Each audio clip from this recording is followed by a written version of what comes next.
Hi friends, good evening. I hope అందరూ బాగుంటారు అనుకుంటున్నాను. నేను కూడా చాలా బాగున్నాను. And firstly welcome back to our channel. And ఈరోజు ఒక హెల్దీ స్నాక్తో మీ ముందుకు వచ్చాను నేను. ఆ హెల్దీ స్నాక్ ఏంటంటే కార్న్ వడ. ఓకే, అండ్ మొక్కజొన్న గింజలతో వడ తయారు చేసుకుందాం. ఈ మొక్కజొన్న వల్ల ఉపయోగాలు చాలా తెలుసు కదా మనకు. అండ్ చాలా తక్కువ కాస్ట్లో దొరుకుతుంది అండ్ ఎక్కువ ఉపయోగాలు ఉన్నాయి దీనివల్ల. ఈ మొక్కజొన్నలో పీచు పదార్థం ఎక్కువగా ఉంటుంది, అది మన హెల్త్కు చాలా యూస్ అవుతుంది. అండ్ కాపర్, ఐరన్ చాలా సమృద్ధిగా దీని ద్వారా లభిస్తుంది. ఎముకలకు కూడా చాలా బలం దీని ద్వారా. అండ్ దీంతో మంచిగా స్నాక్స్ చేసుకొని తిని ఓకే ఎంజాయ్ చేద్దాం. అండ్ దీని ప్రాసెస్ ఏంటి, దీనికి కావాల్సిన పదార్థాలు ఏంటో చూద్దాం. మొక్కజొన్న గింజలు తీసుకున్నాను నేను. అది ఆల్రెడీ మార్నింగ్ నానబెట్టి పెట్టాను నేను. ఒక 6 to 8 hours నానితే బెటర్. అండ్ నానబెట్టిన గింజలు ఇవి. అండ్ దీంట్లోకి కొంచెం అల్లం ముక్క వేసుకున్నా పర్లేదు. అండ్ అల్లం పేస్ట్ వేస్తున్నాను నేను. అల్లం పేస్ట్, ఒక 4-5 వెల్లుల్లి రెబ్బలు, అండ్ ఒక 4-5 పచ్చిమిర్చి, అండ్ కొంచెం జీలకర్ర, అండ్ టేస్ట్కి సరిపడా సాల్ట్, అండ్ కొంచెం కరివేపాకు, కొద్దిగా సన్నగా తరిగిన కొత్తిమీర. ఓకే, ఇవి కావలసిన పదార్థాలు. అండ్ ఇది టోటల్గా ఇవన్నీ మనం యాడ్ చేసేసుకొని ఫస్ట్లీ గ్రైండ్ చేసేసుకోవాలి. గ్రైండ్ చేసుకున్న తర్వాత డీప్ ఫ్రై చేసుకోవాలి. అండ్ డీప్ ఫ్రై కావాల్సిన ఆయిల్ నేను ఆల్రెడీ పెట్టేశాను, అది హీట్ అవుతుంది.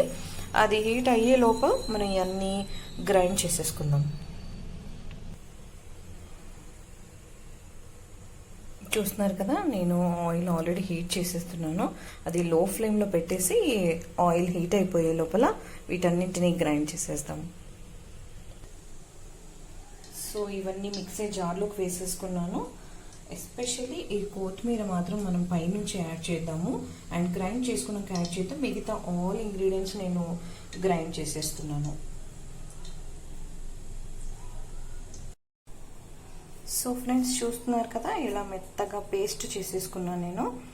ఇలా పేస్ట్ చేసుకున్న తర్వాత ఇందులోకి మనం ఇందాక నేను కొత్తిమీర యాడ్ చేయలేదు కదా, అది పైన నుంచి యాడ్ చేసేద్దాం.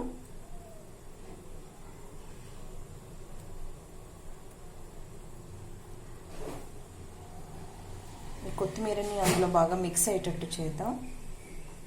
ఫ్రెండ్స్, ఇలా చిన్న చిన్న ముద్దలుగా తీసేసుకొని ఇది చేయితో ఇలా ఒత్తేసి మనం వేసేసుకోవచ్చు అన్నమాట.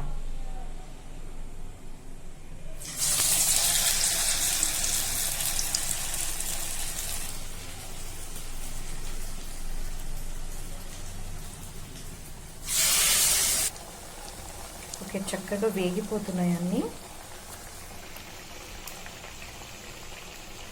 కాసేపు అయ్యాక మరి అటువైపు తిప్పేసుకొని అటువైపు కూడా ఫ్రై చేసుకుందాం.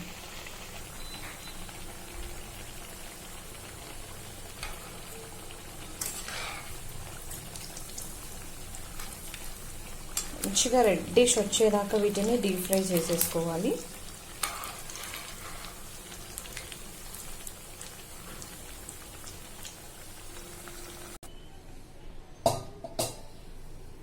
ఓకే ఫ్రెండ్స్, చూస్తున్నారు కదా, బాగా ఈ కలర్ వచ్చేదాకా డీప్ ఫ్రై చేసేసుకోవాలి. And hot corn vada ready. And ఇది మీరు కూడా ఒకసారి ట్రై చేయండి. ఈ వీడియో మీకు నచ్చితే లైక్ చేయండి, షేర్ చేయండి. అండ్ నెక్స్ట్ మనం ఇంకో వీడియోలో కలుద్దాం. Until then bye.